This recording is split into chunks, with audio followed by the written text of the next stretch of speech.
Good evening and welcome to Rhythm and Blues Preservation Society Money Music Spotlight Women's History Month Celebration Edition. I'm your host, founder, and executive director, Perry Thompson. Tonight, I have the honor of interviewing my VP of Marketing Communications, COO, Dr. Sonia Lee Freeman, otherwise known as Queen Diva. So let me get her on right now.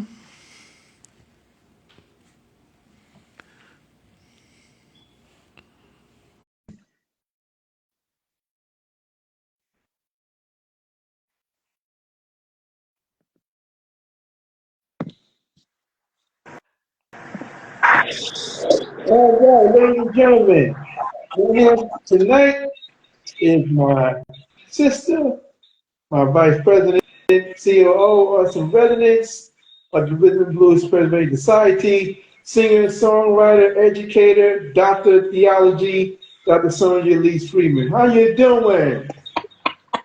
I am well. I am well. Thank you for that fabulous introduction, sir.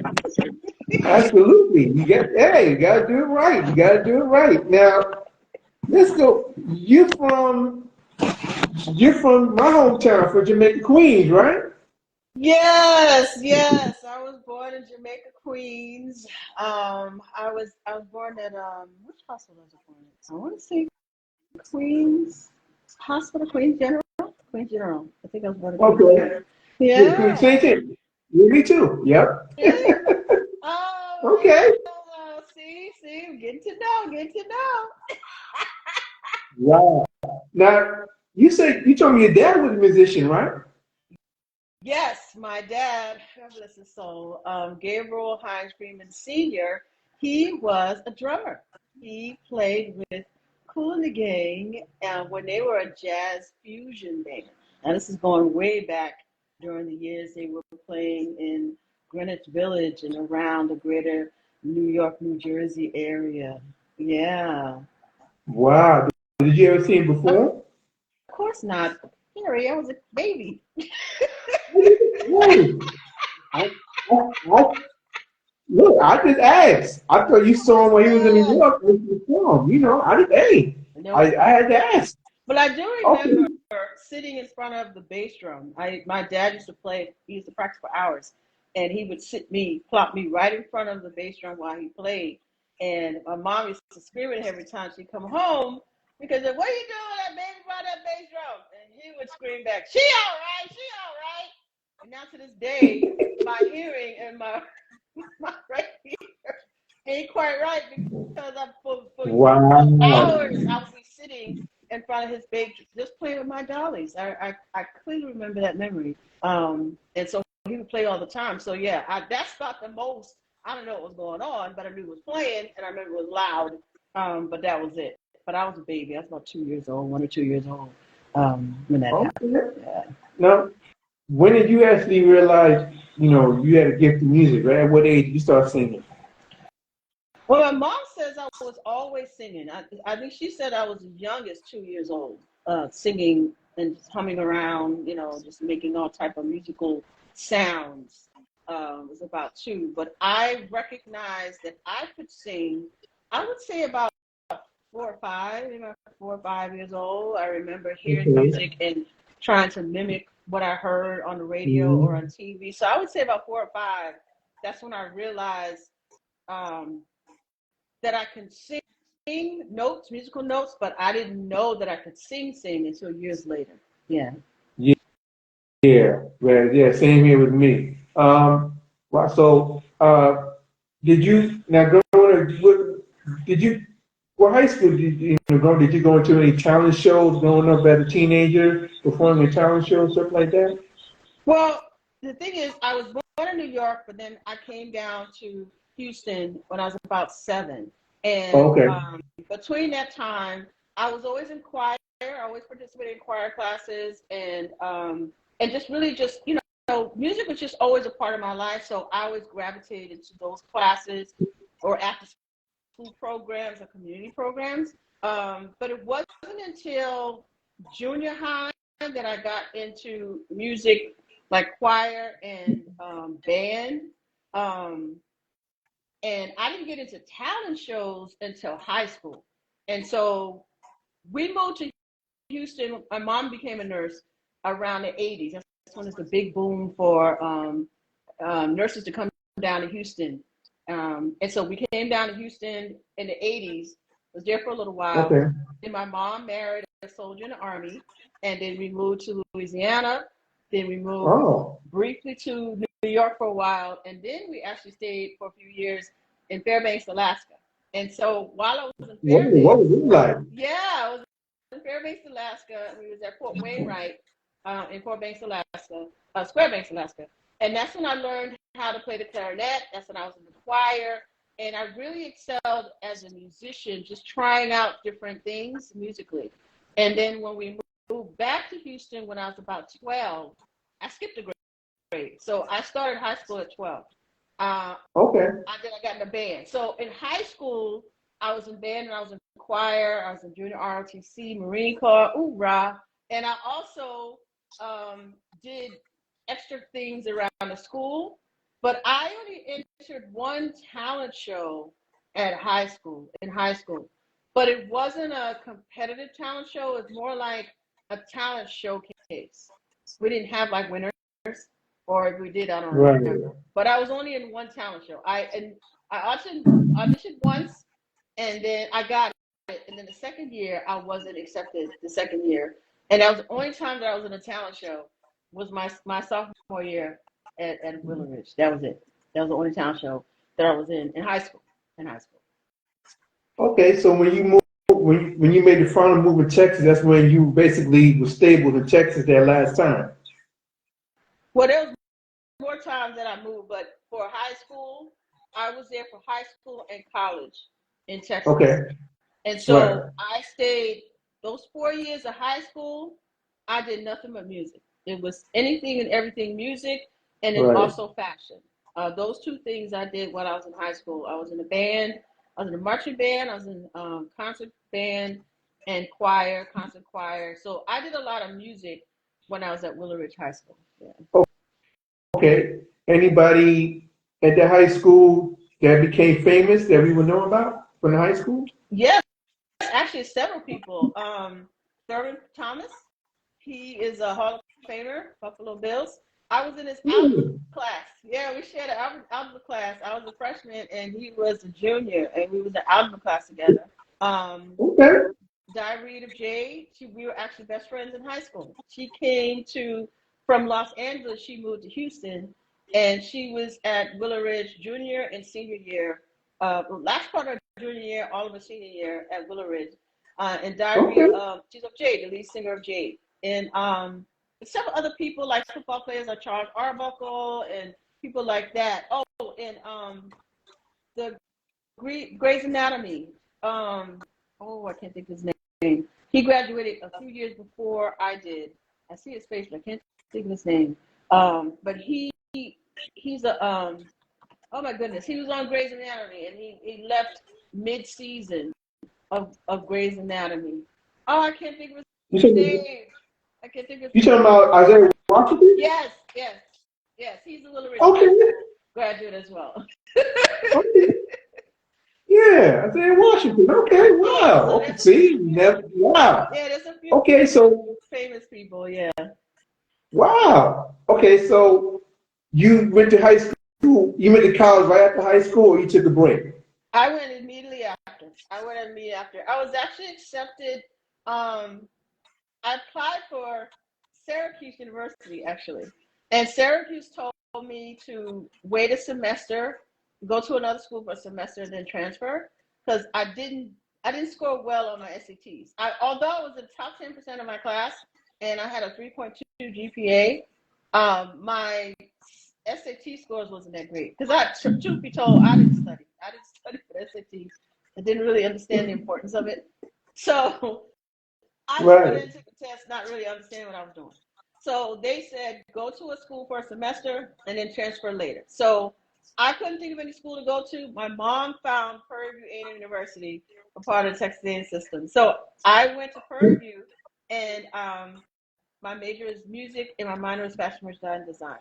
And so I wind up staying past the first semester because there's a huge difference financially. Prairie View at the time when I went, it was only $1,500 a semester. Syracuse back then, oh my goodness, that's like a steal, right? But Syracuse back then was $14,000 a semester. So What? that was a huge difference, huge difference. So I said, Absolutely. okay, I'll just stay at Prairie View. Wow. So I went to Prairie View, and it totally changed my life. Going to Prairie View, I went at 17 years old. It totally changed my life. I really, truthfully didn't know what, I didn't have a clue. All I knew was I wanted to sing, and I wanted to learn how to use my voice and get the technique that's needed to sustain my voice, because I've always heard horror stories of people losing their voice when they got older and singing in the world because they didn't learn proper technique on how to preserve their their voice. You heard that too, yeah. Yeah, and I heard so many horror stories, and so I don't want that to be me. So I said, let me go and learn the foundation.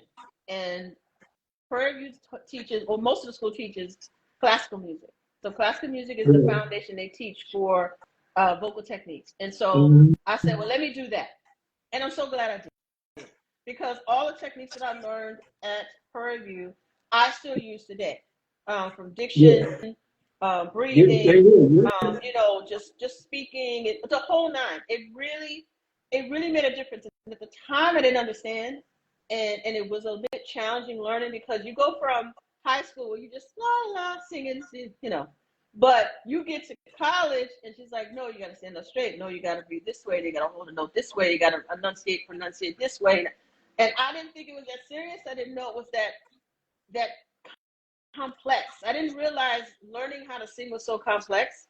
But if you really love to sing and you practice and you really incorporate that into your daily, just life as a musician, then it's not hard anymore. But it was very overwhelming.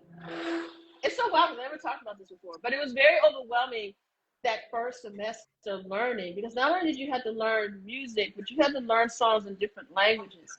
I never sang in different languages before. The only language I studied in high school was a little French, So to go from singing along to Janet Jackson songs to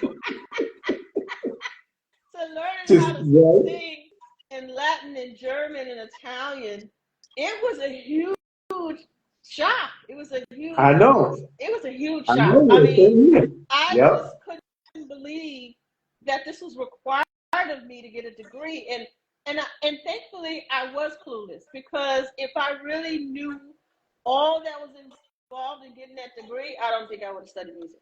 People think music is easy. It's absolutely not. It's absolutely not. And it's even harder for a vocalist, because our instrument is internal. So it depends on how we feel in our bodies, we feel in our minds, our emotions. So it's a lot involved. See, a instrumentalist pick up the horn and warm it up. It's all good. It's all good. You know what I'm saying? But as a vocalist, no.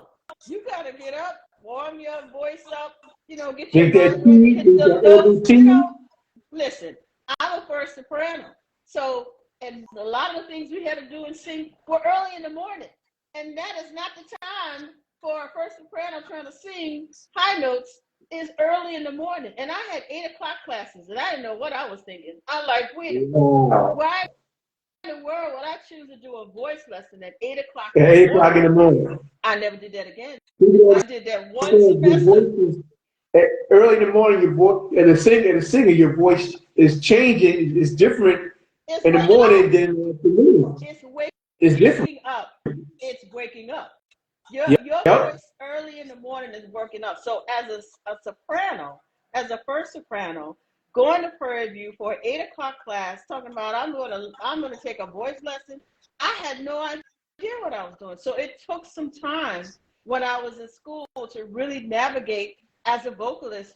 What am I doing? I got to make sure I got to take 11 o'clock class or a 1 o'clock class and make sure that I'm ready. Because my teacher, God bless her soul, Dr. Ruby N. Hebert, she was no joke. She told me first day of class, there is no such word as can't.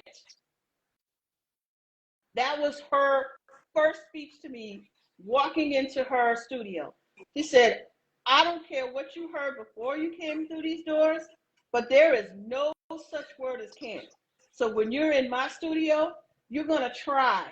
You're going to try every time I bring something to you so that you can learn and grow as a vocalist. I never forgot that. I never ever forgot those words. And to this day, I will try because I don't know if I can't if I don't try. And it was a hard lesson to learn too, because here I was 17 years old, never away from home in my life. I was learning how to sing for the very first time at college. I was just going for what I knew. It was like hearing yourself for the first time. Yes, I was just going for what I know when I was in high school, when I was in junior high, whatever. They teach you how to sing as a unit in choir, but they don't really teach you vocally how to really use your voice. And when I went to college at Prairie View with Dr. Ruby N. Hebert, she was no joke. And I never forgot when she said that, because to this day, I don't use the word can't. If anyone that knows me, the word can't never comes out of my mouth. I learned that at 17 years old, and that stayed with me ever since. And it's the best lesson. It's the best lesson I could share with anyone watching this now, live and later. The only way you can grow as a person, no matter what you do, can't be a part of your vocabulary. It absolutely. So you were first soprano at freshman year.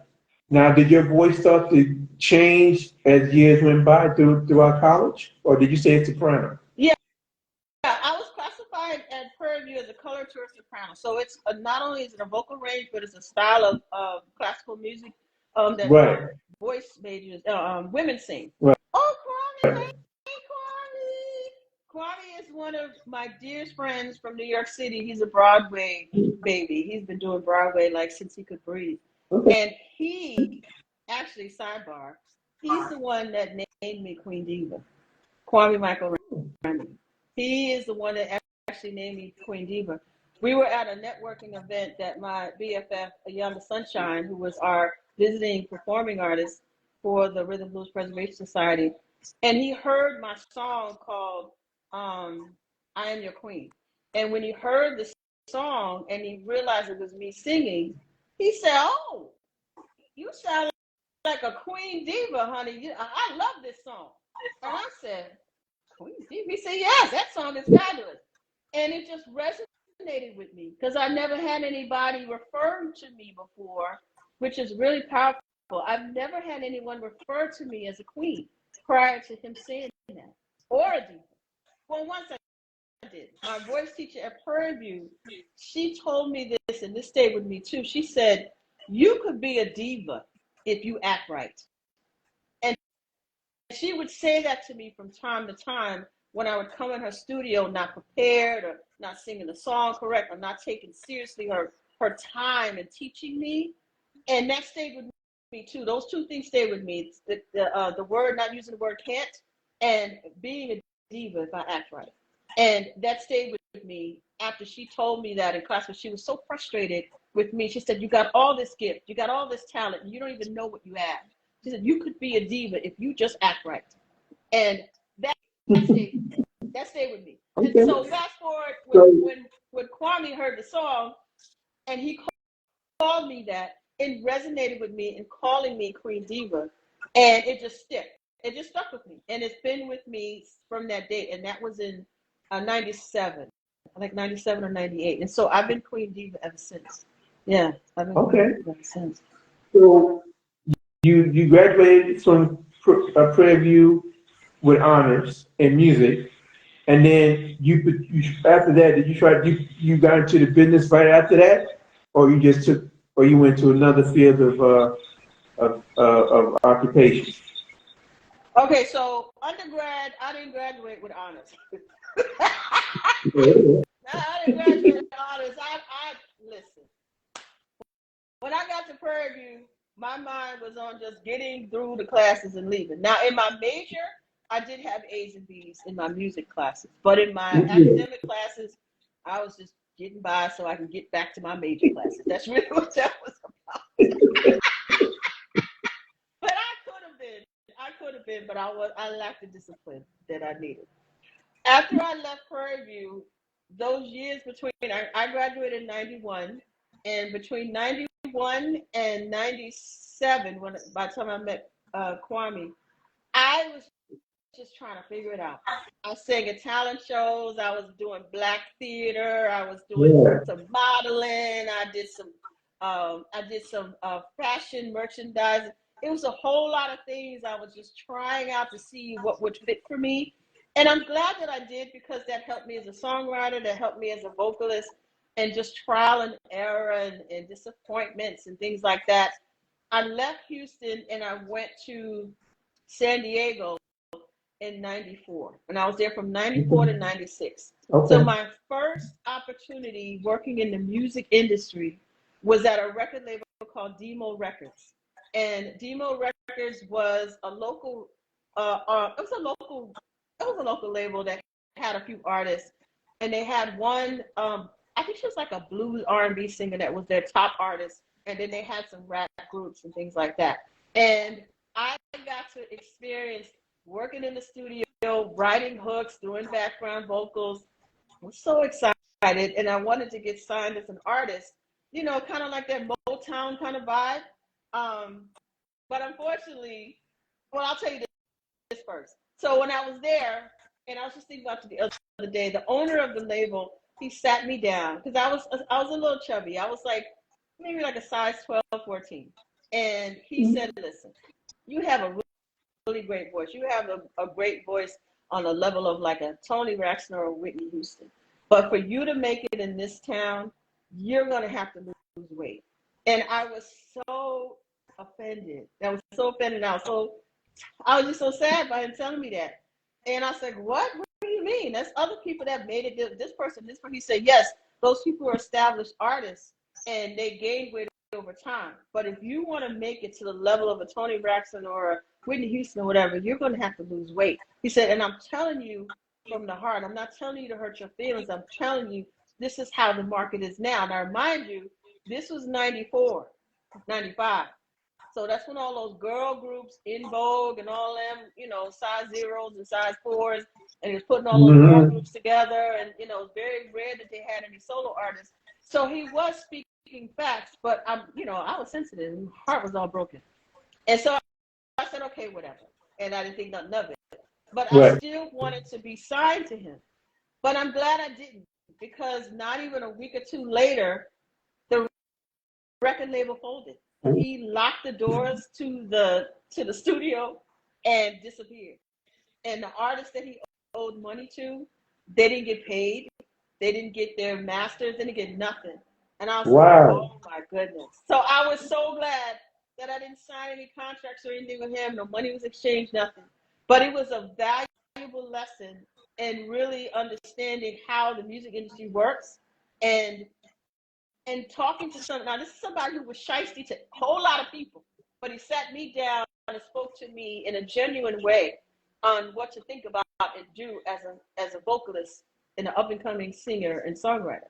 So I was so shocked when I turned around and I was like, wait a minute, what happened? It was all on the news, because the lady that was she was like a star. She was like a local celebrity. I think she's like a blues R&B artist, and she had a couple songs that was really rotating all over San Diego. And this was around Christmas time. That's what's even worse. And she went to the office. The office was locked, padlocked. There was no note, no number. His number was disconnected. She couldn't get no money. She had Wow. 3 kids. It was Christmas time. She's looking for her money. It was so sad. She went to the news. The news broadcasted. I don't know what happened. I don't know if they ever find the man or what. But that was a valuable first lesson I had with that record label, and it stayed with me. So I was very guarded after that. When I eventually from San Diego, I left San Diego, and then I went to New York, and then that was a Okay. whole nother direction. Now, yeah. So you transitioned to New York. What was your first music, job there in New York? Well, I moved to New York in '96. And so when I moved to New York, I said, okay, I was thinking to go to NYU. And at the time, they had a music business program. And so I thought Okay. maybe I could go and get a master's in music business, and then I could work for a record label. My ultimate goal was two things: either to be a record label executive, like a Sylvia Rhone, Right. or to sing and write songs and sing, and sing. So when I got there though, and I found out how much it costs to go to NYU, I was like, this is not going to work. This is not going to work. And then when I thought about it, I said, this music business, this master's in music business is not going to be worth anything 20 years from now. I just instantly knew that in my head. And it turns out it's true that 20 years later, that master's in music business is you can't use it. You can't use it for anything. So I didn't go. I didn't go. Instead, I found a part-time internship at a recording studio in Manhattan, And that experience, that really just changed my life because I had never interned before. I had never been in a recording studio before. And I just came downstairs, knocked on the door, and I'll never forget, DJ Rel was his name. He passed away some years ago. He opened the door for me. I mean, literally opened the door for me to come into the studio. And that was really the last time I saw him. And it wasn't years later that I saw him on Facebook. He opened the door, and I asked him, do y'all have an internship? And he said, I don't know. I don't know if they do inserts. Why don't you go in and ask? I said, okay. And I went in and asked, and Bert Price. And Bert Price is actually the producer songwriter who put together the group Imagine. So Imagine Okay. was the group that sang with Keith Murray. Shorty, you keep playing with my mind. Leave me all the time. I know that enough. Okay, that's Imagine. So when I came into the studio, they were just grooming them and getting ready to sign them to Jive Records. So that was a really amazing time for me to just walk in and be at a production company who had a recording studio, and they were shopping this boy group who was supposed to be like the next, NSYNC or something. And that's what happened. I wound up going there and I wound up interning there, and I learned so much. Yes, Bert Price, Birdie. Birdie opened the door, and I started I'll never forget, actually, every year I always remember. I started my first day of work April 19th, 1996. So next month, yeah, will be, oh my goodness, 27 years ago that I had the internship with Bert Price. And so he let me in. They had a desk, it was all cluttered and stuff, it was a mess. I said, well, let me clean up this area and make it look like it's an office. And so I cleaned up the area, made it look like an office, and they were shocked. They said, oh, all that stuff was there? I said, yeah, they had a desk, they had a printer. Nobody knew there was a whole bunch of clothes and trash and everything on there. So I cleaned it up and made it look like an office. So then people started coming down more, and then people started, just conversating and networking and everything. It was a lot of fun. I was there for about a year and a half.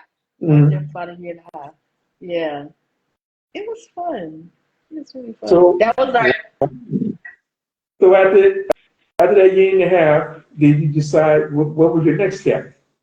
well, that year and a half I was there, I met my daughter's father, and we had the baby. And then I said, okay, I need to switch from one job to another so I could pick her up during the week and have my weekends off. So I went to, I remember Borders Books and Music. They used to, the bookstore, they used to be all over the place. Well, Oh, yeah.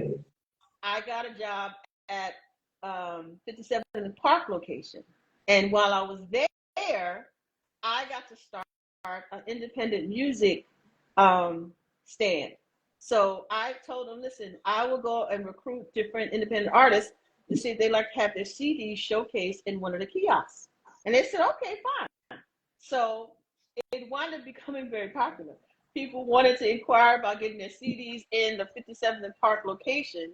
then we started to have a songwriters forum once a month, and that's my first guest was Gordon Chambers, who wrote "I Apologize." He got the Grammy for "I Apologize" for Anita Baker. He was our first. He was our first guest. He was our first guest at the Borders Books and Music in 57 Park. He remembers to this day. He actually remembers being my first guest at the Songwriters Forum. Okay. And from there, I started networking with all the different field marketing reps, Sony, Atlantic, you name it. And they started inviting me to album release parties. And so I would go to album release parties, and then I would go to the after parties, and then I would be invited to openings, and it just went from there. And it was really amazing because it all started with me just asking to put independent artists in the kiosk in the music department. And so what was a turnaround for me, the Songwriters Forum, I invited at the time Larry Flick, who was a senior music editor for Billboard magazine. Yeah. I kept faxing him over and over, "Would you please come? Would you please come? Would you please come? Would you please come?" And then he finally said yes. And when he came, he was pleasantly surprised. And he said it when he got there. He said, "Queen Diva's relentless," because she kept faxing me every day. Because that's all the only commission we had back then was faxes. Later on, it was emails. I kept faxing every day around the same time to invite him to be a panelist on my Songwriters Forum.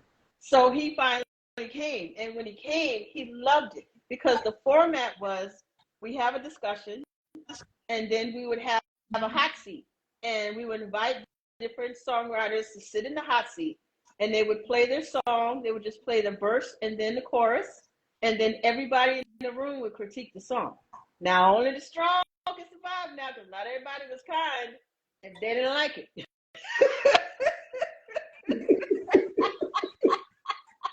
Okay. I'm trying to tell you, folks, feelings was hurt, but it's better that your feelings be hurt and you get it from a professional who's been in the industry 20, 30, 40 years than you trying to go out there trying to get signed or get, sell your music, and they embarrass you. So it started to get a buzz. And Larry wrote a full page article on that Songwriters Forum. And you can find it if you Google Billboard magazine, June, I think it was June 98. Okay. Type in Queen Diva, June 98 Billboard magazine. You'll see the entire article. They put it on the archives. Yeah. Okay. It's so incredible because you don't get written up in Billboard magazine unless you got a song, unless you got an album. But I had an entire article written about my Songwriters Forum, and that directed people to come to my Songwriters Forum. And after that, I didn't have a problem with getting executives to be panelists at the Songwriters Forum. So it was a lot of fun, and I got to meet a lot of people. And it's so wild because I started it so people could hear my music, but I wound up playing. It was so many great songwriters that were coming through that we started playing their music and just meeting and connecting with people.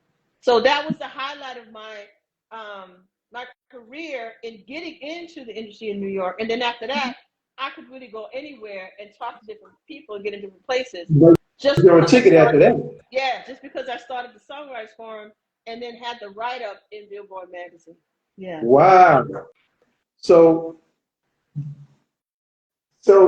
being that you got that prestige from, you got that great writing, now prior to that, when you came to New York, and did you experience any sexism in the industry during that time?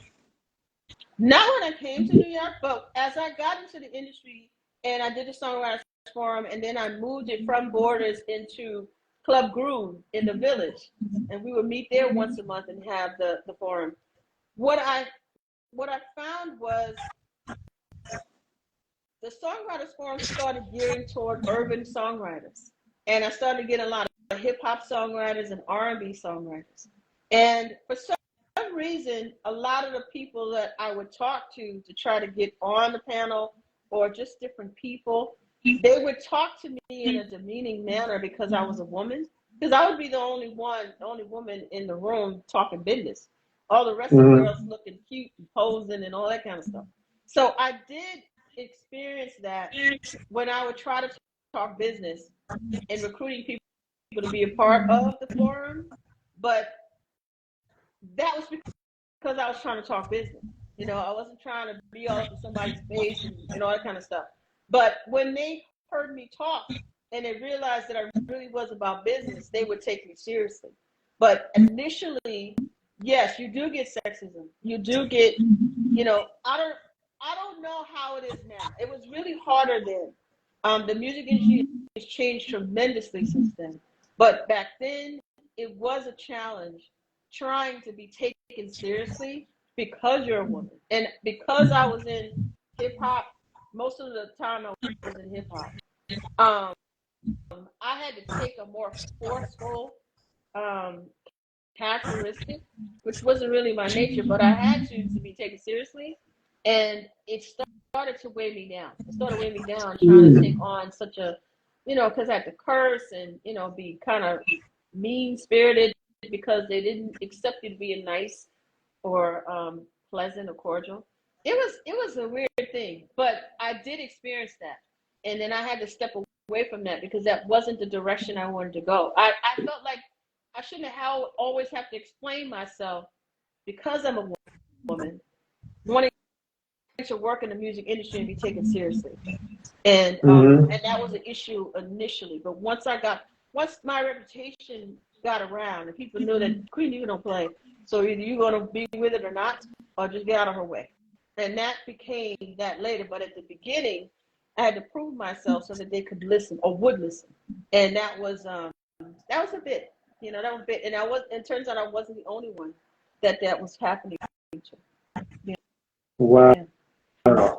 So when did you decide to start your one woman performance of the legendary Phyllis Hyman? When did you get that? When did you get that epiphany in your soul to do that? And what year did you start that, and why? Well, it's interesting.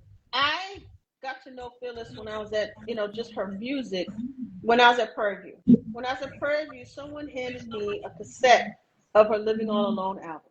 And I played that cassette until it popped. It just, something about her vocals, her sophistication, just the way she carried herself. And so many people said I looked like her. And I was trying to just get to know her music and musically. And if there's something that was close to me, to her, that's what I did when I was at Prairie View. But it wasn't until, hey, HL is on, Sly Fox NYC. Oh, he's in Brazil. Greetings. Yeah, so it was,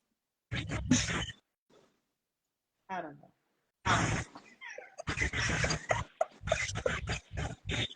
I forgot my train of thought, Perry. What was I telling you? You told me about the Phyllis Hyman journey, which is one woman performance, Strength of a Woman. Yes, so what happened, it took many years for me to decide how to do it and how to get into it because I had no idea how to produce a show. I didn't know how to get connected to musicians. I didn't know how to actually put a show together, the format, the lineup, nothing.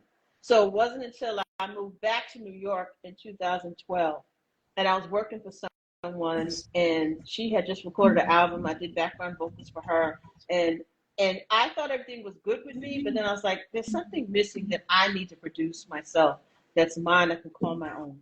And I auditioned for a cabaret showcase. It was called Bernie's Sing Your Heart Out, and at the Metropolitan Room. It's no longer around. And I sang Get Here by Lita Adams. And they Okay, one of my favorite songs. Yeah, love it. And it's actually on my YouTube channel. So you go to my YouTube channel, Queen Diva, on YouTube, you can see the actual performance in 2023. That very performance led me to get booked to the Metropolitan Room. And he said, you could have an hour, We'll promote it. You just tell us what you want to do. And I said, you know what? I'd like to do a Phyllis Hyman tribute. And they said, you know what? We've never had that here. So that'd be great. And that's what happened. So I decided to do it. I found a pianist. We practiced. And it was July 6th on her birthday, 2013, was the very first performance that I did of my Strength of a Woman, Phyllis Hyman tribute. And it was a struggle. Wow. It was a struggle because I didn't know what I was doing. I didn't know how to promote. But the show was great. I sold 40 tickets, but 11 people showed. It was on a Saturday afternoon at 4 p.m. There were several things going on in Manhattan, so I didn't take into consideration any of that. There was a huge block party down the street, and then there was something else going on the other side of the street. So it was a lot going on in New York City that day. So we only had 11 people show.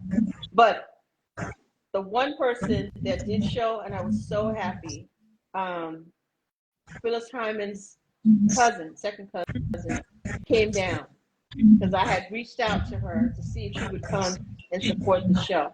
And she did. She came down, and we presented her with a letter of support from the mayor at the time, de Blasio, and his wife. We got a letter to, it was so amazing. It was just so, I was so happy that she came down. And, oh no, I think that was the second time. But the first time, only 11 people showed. And I was so sad. And I was like, I didn't get paid. I had to pay just the pianist. I was so devastated. And I didn't know if I wanted to do it again. But I wound up doing it again. And in that time, that's when Phyllis Hyman's second husband came, Vanessa Farley. She came down. And I gave her the letter then, and people kept telling me, you need to keep doing it. You need to keep doing it. And so I did it in 2013. I did it again in 2015. And then I did it again in 2018 at the Triad Theater. And that was my first sold out show. That was my first sold out show. The one at the Triad Theater, we sold out 110 seats, and it was amazing. It was the most amazing, and that one is on my YouTube channel as well. So if you go, as I said, Queen Diva YouTube channel, look for the May 2018 performance. That is the entire show. That is the entire show of the Phyllis Hyman tribute that I made. And so the reason why I did it is because I wanted to just give, even though she's not here, I wanted to give flowers to her legacy, her musical legacy, because she recorded such great music, and the catalog is just amazing. And I'm still discovering songs. When I go online and I look for different, I'm still discovering songs that she recorded. You know what I'm saying? Because her catalog is just so varied. She did R&B, she did soul, she did Broadway, she did jazz, and every song and every genre was so much love and so much passion. She loved to sing and she loved her audience. And I was just wondering, how come the other Phyllis Hyman tributes that I saw, they never captured that? You know, they never captured how much she just loved singing, how much she loved the songs that she presented. And so that's why it was important to me to do this tribute. And I've been doing it all these years. It's 10 years. Last year made 10 years of producing this tribute. Yeah. Wow. Now, before I get into how we met, I mean, you've received so many awards and accolades throughout the years. I mean, your first award was in '88. You received an award in '88? Yeah, Perry, you did your research. From '88 to 2024, you received so many accolades and honors. I mean, which one really stands out to you the most of all your accolades? I would have to say the first one. In 1988 at Prairie View, I got Best Female Vocalist, and it was during homecoming. And why Okay. it's so important to me, because I was in talent show after talent show after talent show after talent show, and I would not win. I would not win. And I would get on there and I would fumble and mess over the words, or I would forget the words, or I would be singing the wrong key. I would be so nervous. It really was a trial and error thing for me as a vocalist, because I had never sung in front of so many people. It was in a baby dome. And for those of you not familiar with Prairie View, we had a baby dome on the campus. It's a round dome. It's a round stadium. And it would be full. If the whole thing is full, I think it was like what, 25,000 people. You can have that many people if it's full, and it would be full during homecoming. Remember, anybody could come to the talent show, so it wasn't just Prairie View students. And I would get so nervous getting on stage, but I said, this is what I want to do for a living. So I got to just keep coming back until I can get my confidence to get through a song. Because sometimes I would get up there and I would be so nervous and mess up and be mad, and I would just stop singing and get off the stage. Right. Because like, this is not what I envisioned this to be. I practiced. I was so stupid. So I stop singing, put the microphone back in his hand, and walk off the stage. I really was a diva, didn't even know. So I was like, I gotta come back again. So when I came back again in 1988 for homecoming, and I finally won Best Female Vocalist, that by far is my favorite award that I've ever received in my life. And that includes the Presidential Lifetime Achievement Award. That includes, because when you are 17 years old and you've never sung in front of that many people, and you came to that school so that you could learn to become a well-rounded and strong musician, and you finally win the top award as a female vocalist, that sealed the deal for me. That's when I said, I can do this. And I want to do this for the rest of my life. And I said, today is Best Female Vocalist at Prairie View. Tomorrow it'll be, Best Female R&B Soul, whatever, at the Grammy. And I still hold true to that, even though that's over 30 years ago, almost 40 years ago. Listen, it ain't over till it's over. And if people can sing it to their 90s, I will sing it to my 90s. But was it a plaque, or was it just a certificate? And I had the plaque for years until I lost it in storage a few years ago, and I was so hurt that I lost that plaque. But I can visualize it as I'm talking to you now. It was a plaque, and it said Prairie View University Homecoming Best Female Vocalist, 1988. Wow. Yeah, and that by far is the best award that I've received so far. Wow. Okay. Now I'm gonna tell a little synopsis of how we met. When it's just so how the universe works. When I started doing my social media for my nonprofit, I was just basically putting on there Black music history, and you were one of the followers, and you were very impressed with what I was posting on social media. So we started talking, and at this time, I was trying to find out who was serious about joining my organization and helping me take it to another level. And you told me that you were very interested, and you said that you want someone to promote your Phyllis Hyman tribute. I said, well, I'm down with that. But then you also told me that you would like to be a part of the organization. And you came out and said, I want to be vice president. You came straight out and said, well, let's go back here. Let's go back. I initially reached out to you because I wanted a letter of recommendation for the Phyllis Hyman tribute. And I wanted it for along with, I had the mayor of New York, and I wanted to have a society that had to do with rhythm and blues to be a part of that too. Matter of fact, you never did write that letter. That's right. You wanted a facility that dealt with Black music to write a letter of recommendation for your one woman Just for women in Philistine right? tribute. Yeah. And you was like, yeah, I'll do it, that's great. I said, okay. And I gave you my email address, and you never did write it.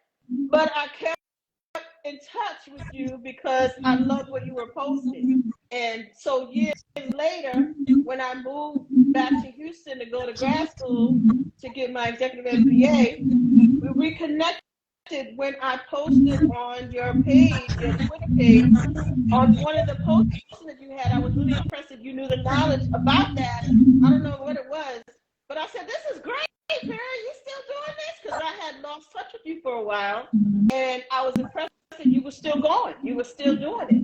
And that's when you said, well, let's get on the call. And I said, okay.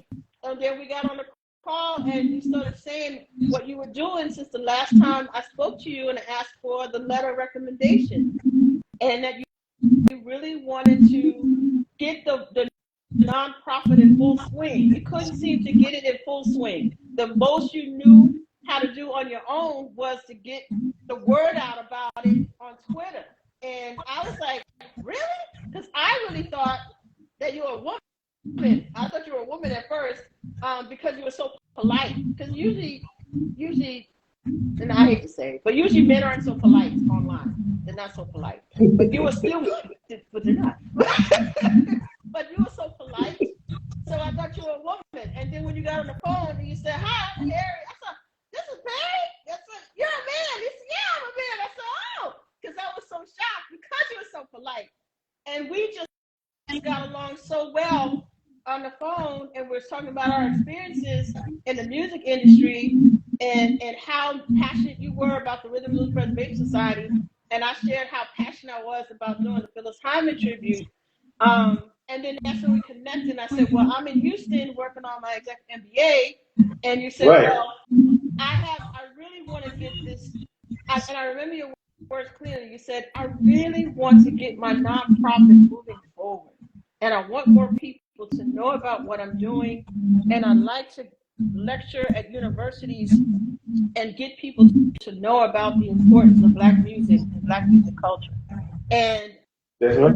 I said, wow, because there's not many people who have that kind of passion to want to share about Black history, Black music history. And I said, well, I'm in school. I can help you as much as I can and see if we can get you going. And really, in a matter of 6 months, you and Reggie Reg is speaking at Stockton University.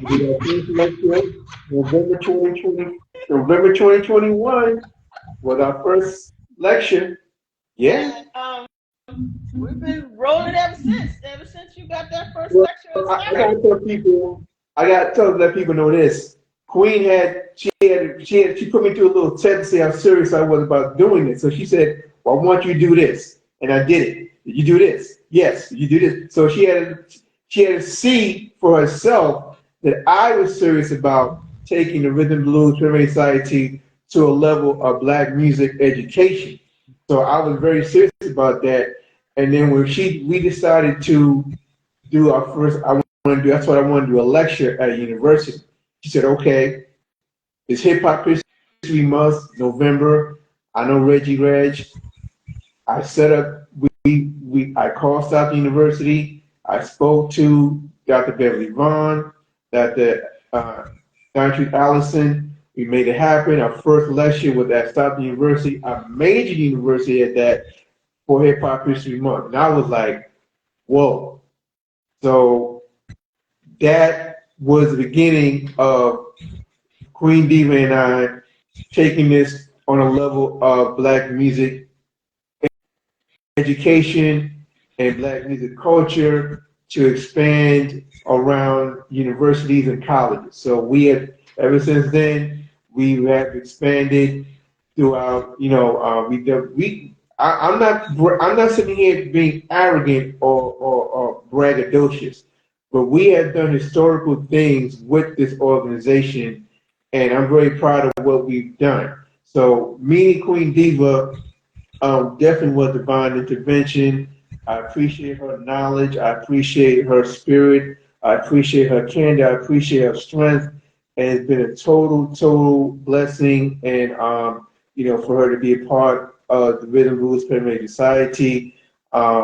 It's just been such a great honor, and that's how we met, just by me posting in Black Music History, because no one was doing that on social media. I started doing that. Yes. No one was doing about Black music history on social media until Perry at all. And Perry, you was doing it before we even connected. So we didn't connect until, I did the show in 2013. I don't think we connected until about 2015, I think, or 2016. So you something like that, yeah. Way before I started working with you, wasn't until 2020.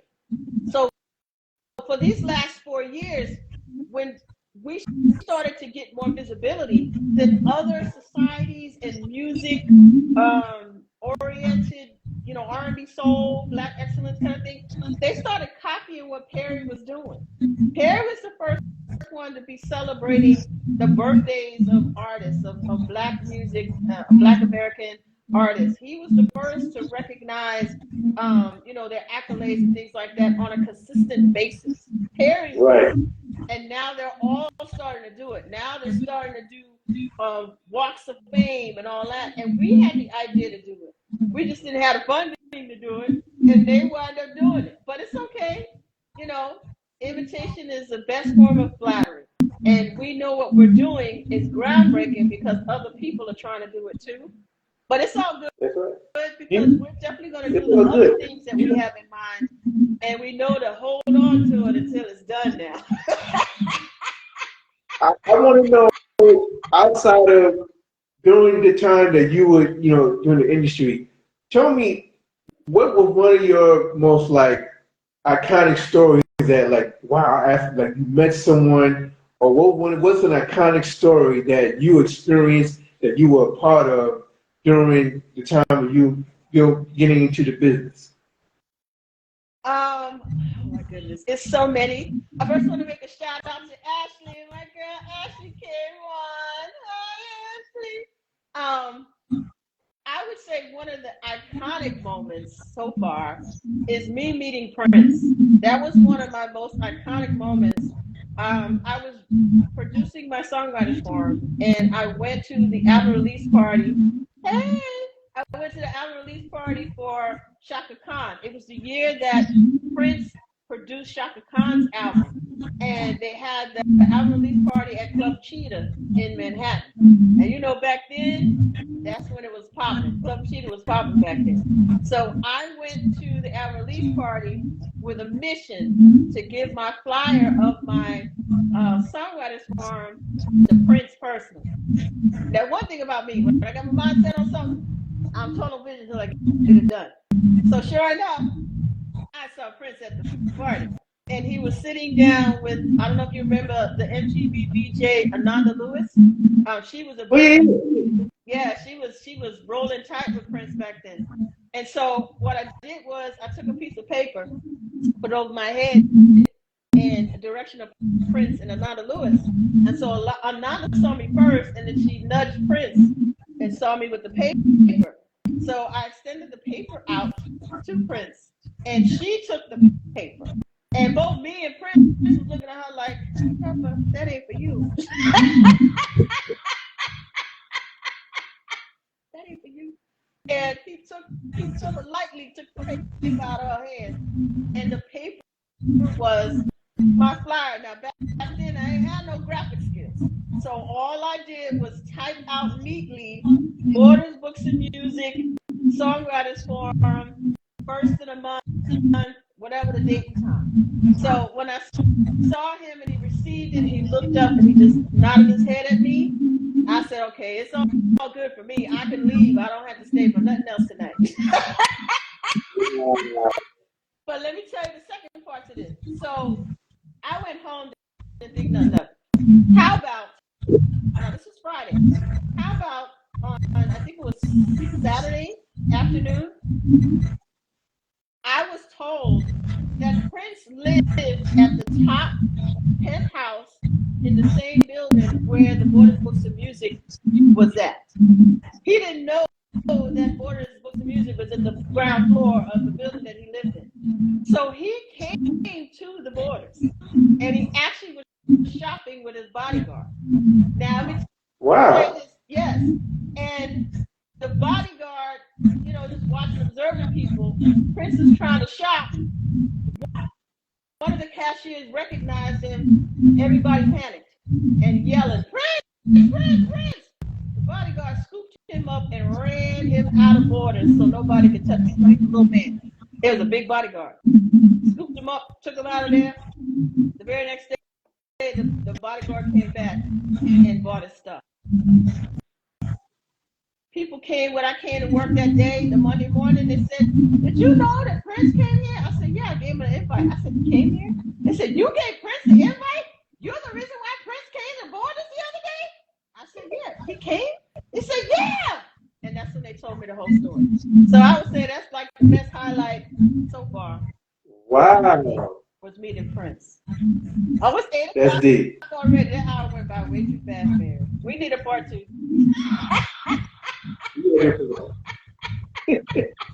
But but yeah, we gotta do part two. We gotta do part two. But this has been really wide opening for me, stuff I didn't know about you that you shared with. So this is great. I mean, you've won so many accolades. You are a member of so many different organizations, Toastmasters. Your sorority, you do a lot for your sorority. You go to community, presidential community. Uh, Humanitarian Award for community service. You have received so many accolades. You've done so much for the community. You're doing so much for our organization.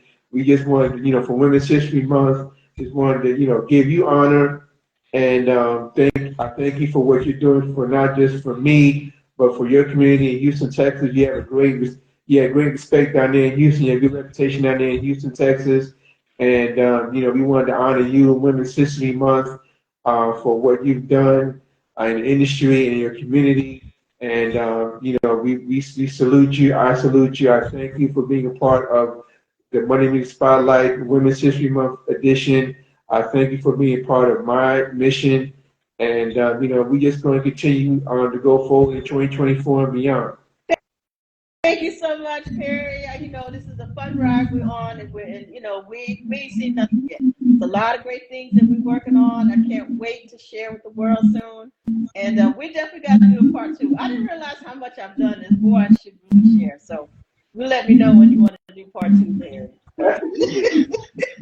Before we go, you gotta let everyone know that we are a nonprofit organization, and you would like to make a donation, you can go to our Cash App, $RBPSOC18, our PayPal.me/RBPS18, and our Venmo at RBPSOC. We want to thank all our followers who follow us on Instagram. We appreciate those being on our live tonight. And this has been a great interview with my VP COO, Queen Diva. I'm just very. I mean, she texts me her accolades. I'm like, this ain't enough for an hour to discuss what you have accomplished. I was like, wow, she did wow. So I was just blown away reading what you've accomplished. So we wanted to honor you, for Women's History Month. Renaissance woman, businesswoman, Doctor of Theology, Black music preservationist. Thanks for being our guest on here. Thank everyone for who joined in. Shout out to everyone who joined our live. Again, this has been a great interview with you. I thank you again. This is a Monday Media Spotlight, Women's History Month celebration. I'm Perry Thompson, founder and CEO of the Rhythm Blues Preservation Society. I thank Ms. Dr. Sonia Lee Freeman, aka Queen Diva, again for being our guest. We're going to post this on YouTube immediately after this, and you can check it out again on YouTube. So, I think everyone have a good night. Have a positive week. Peace and blessings and love to everyone.